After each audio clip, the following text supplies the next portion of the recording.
first thing he's going to do is he set it on half cock here, which is the safe position. Now he's going to put the butt on the ground, and this is a muzzle loader. We call it that because it loads from the muzzle.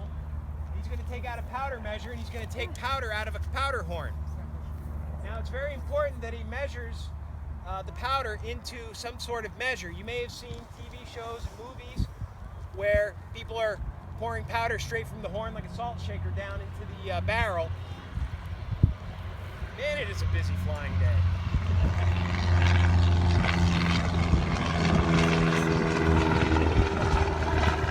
There are a couple of reasons why you don't want to do that. Number one is you don't get any consistency. If you put 100 grains down one charge and 50 grains down the next charge, you're only going to have half the power of your last shot.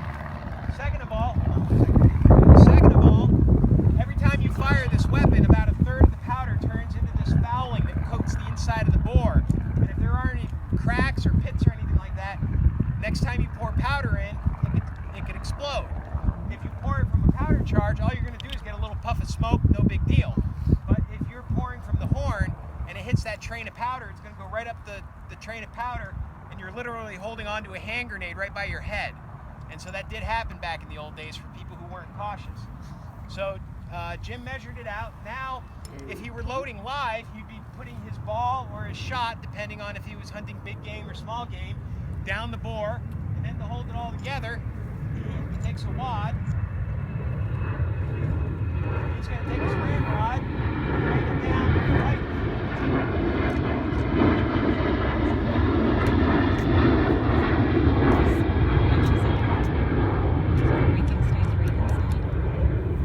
Now the gun is loaded, but it's not in a position to fire. He still needs to prime it. He needs to put a little bit of powder in the pan there.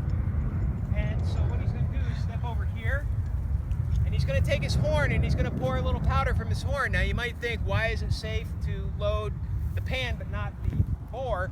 Well, it's because the pan is open to the outside air. Sparks can't live, and he can see what's going on. You can't see what's going on down that bore.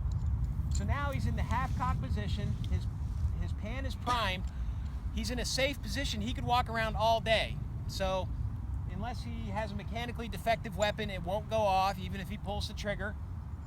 And he could, walk around with that, stand it in the corner, whatever he wants to do. But when he wants to fire it, he's got to pull it back to the full cock notch. And there you go. And all he has to do is pull the trigger, and it will go off. So you'll want to cover your ears.